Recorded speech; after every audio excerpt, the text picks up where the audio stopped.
Hello everybody and welcome to the first video in a series of lessons looking at the subject of criminal practice for the SQE. Now in this video what we're going to essentially be doing is spending some time taking an introduction to this topic. We'll explore the SQE specification, we'll make a delineation between the criminal law part of the SQE specification and the criminal practice part of the specification, because they are, even though they are sort of merged together at various different points within the main part of the specification, they are fundamentally different topics, and we'll be treating them as different topics throughout this series of videos. And then we will also look at the SQE specification to see what the content of the criminal practice module requires of us. So this is, like I said, our first lesson on the subject of criminal practice. And like I said just then as well, we'll be talking about the study of the course, an introduction to the study of the course, looking at the scope of the content which will be studied throughout this series of videos. Now, the criminal practice module encompasses a number of what I've described here as administrative and procedural issues, which are vital to the practice of criminal law. This means that they are not covering in this module the substantive legal principles of the criminal law. So talking about, for example, the law of theft, or the delineation between the actus reus and the mens rea of an offence, or the law of murder. Those are things that form part of the criminal law module, not the criminal practice module. So if you want to see that, have a look at our lessons on the criminal law. We have more general lessons on the criminal law for a sort of more general audience, of a sort of undergraduate audience, but also there will be videos on criminal law for the SQE specifically that will be coming out over the next few lessons, the next few weeks and months as well. So we will be running a criminal law series for the SQE alongside the criminal practice series. So you can clearly see that they are different topics. Fundamentally then, according to the Solicitors Regulation Authority, criminal law and practice, the criminal law and practice specification requires the level of competence in the following areas. Now, the level of competence that is required is that of a newly qualified solicitor, which is something that is slightly different to the previously stated LPC, the legal practice course, that was the sort of precursor to the SQE. Because with the LPC, the standard of requirement was that of a trainee solicitor. So there is a slight difference here. Essentially, for the SQE, you have a slightly higher standard. You have to have mastered this material to a higher level. You also have to essentially know this material such that you can apply the material to the scenarios that are realistic client-based scenarios and ethical problems.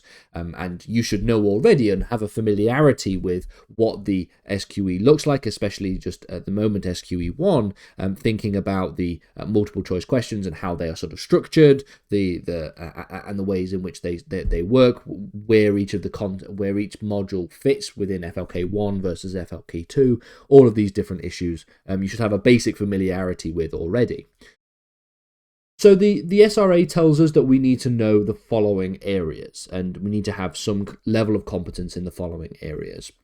The first of these areas is, of course, area that concerns specifically the criminal law, hence why I've cited it in red and put it in bold here. So core principles of criminal liability, including actus reus and mens rea, specific and general defences and participation. This is an area of the criminal law, not of criminal practice. So it's cited here in red because that is going to be the topic of a series of videos in and of itself. But then when we get to criminal practice, we have to know the law, procedure, and processes involved in advising a client at the police station. That is sort of where we will be beginning our series of videos on criminal practice. That's where everyone begins their analysis, whether it be textbooks or whether it be study guides or whatever. We start by looking at how to advise a client at a police station. We'll then look at the law, procedure, and processes involved with pre-trial considerations. We'll talk about the law, procedure, and process involved in meeting the client's objectives. We'll talk about the law, procedure, and processes involved in magistrates' court and Crown Court trials, so the delineation between the two types of crime, that being summary offences versus indictable offences. Noting, of course, that all offences, all crimes start at magistrates, and then indictable offences make their way to Crown Court. This will also involve looking at sentencing and appeals issues. And like I've noted here, the first of these highlighted in red will be the subject of the criminal law module. Now, this isn't a particularly in-depth and detailed part of the specification. Of course, the more detailed part of the specification lists more specifically areas that we're going to be examining. But fundamentally, this is what we are going to be doing over the next few videos. Now, in terms of citations and further reading, the best citations and further reading that are relied upon here include the basic study guide on this particular topic, as well as the LPC criminal litigation textbook as well, which of course takes some of the basic issues as well from that and transfers them over to the SQE. If you want some further reading, I've put here a sort of introduction to criminal justice work that is sort of cited at various different stages.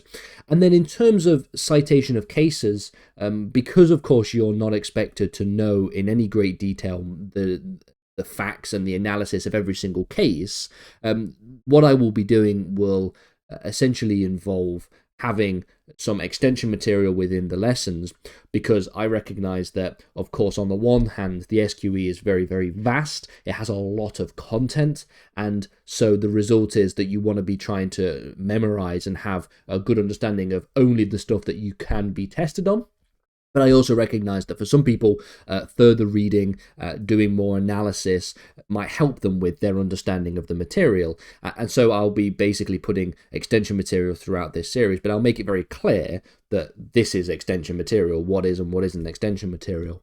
And where we look into individual cases that may form part of this extension material, I'll make it very clear as a citation in the further reading section as well at the end of each of these videos. So I hope you've enjoyed this video. I hope you found this video informative, and I hope to see everybody back for future videos in the next few weeks and months when we look at this content more substantively.